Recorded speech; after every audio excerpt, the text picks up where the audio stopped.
Hi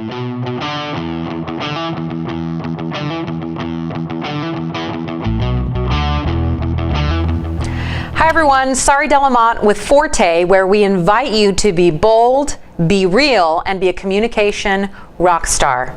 Here at Forte, we believe in the power of nonverbal communication, but we don't believe that you can use it to read other people's thoughts.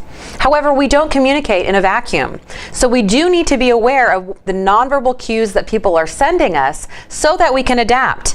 In that way, we ensure that good communication happens. For example, has anything like this happened to you? Hi, Rachel. Hi. Nice to meet you. Thank you. Great. So did you have any trouble finding our location? No. Good. So how did you find our firm? Melissa. Melissa. Okay, well, thank you so much for choosing us to handle your upcoming divorce. Yes. You know, one of the things that we like to do before we get started with the legal implications is really check in and see how are you doing with the divorce. That's an incredibly difficult process to go through. I'm fine. Now, what's important to understand here is that Rachel and I had a mismatch, and it was probably due to my not reading her very clear nonverbal cues. When something like this happens, we tend to start making up stories. Oh, this person doesn't like me, I'm just trying to be nice. When in fact, Rachel was sending some very clear signals of what she wanted to do, and I wasn't picking them up. Rachel was doing three things that I didn't cue into. The first was she wasn't giving me a lot of eye contact. She was looking primarily at her notebook.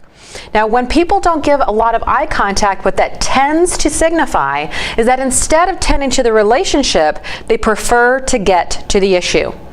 Secondly, Rachel was using what we call an authoritative voice pattern. So her voice pattern was curling down at the ends of statements. This also signifies that she prefers to get to the issue. And finally, if I were looking at her body language, it was stiff and the weight was pretty even over both of her sit bones, which means, again, I'm here to discuss the issue. But I wasn't paying attention to any of those nonverbal cues, which means I was trying to go to the relationship, and we had a mismatch. Now, when I see those three things, particularly if I see all three of them together, that's going to tell me that I need to A, get to the issue immediately, and B, also adapt my nonverbal communication so that I communicate to Rachel that we're on the same page. So watch how that might have gone differently had I cued in to Rachel's nonverbals. Hi, Rachel. Hi. How are you? Good, thank you. Wonderful. So I really want to say we appreciate your business in handling your divorce. Great. So there are going to be a couple of things that we're going to have to get to right away. Okay. Some legal documents that we'll have you sign today, and then I'm going to go ahead and explain how the process is going to work from here on out. Perfect. Great. When I adapt my communication, I increase permission with Rachel, which means she's more receptive to me and my ideas. But now, what if Rachel had come in with a different set of nonverbals? We also have what we call approachable nonverbals.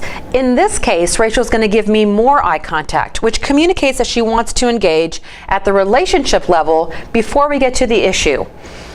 Also, she'll use a voice pattern that doesn't curl down, but curls up. And she might have more fluid body language and have some palms up, which also communicates she's more interested in going to the relationship before we get to the issue. If I see those nonverbals, again, particularly all three at the same time, that's going to communicate to me that A, I need to spend time at the relationship level, and B, I need to adapt to my communication to match Rachel's communication so that she feels, again, that we're on the same page. Watch how that might look different.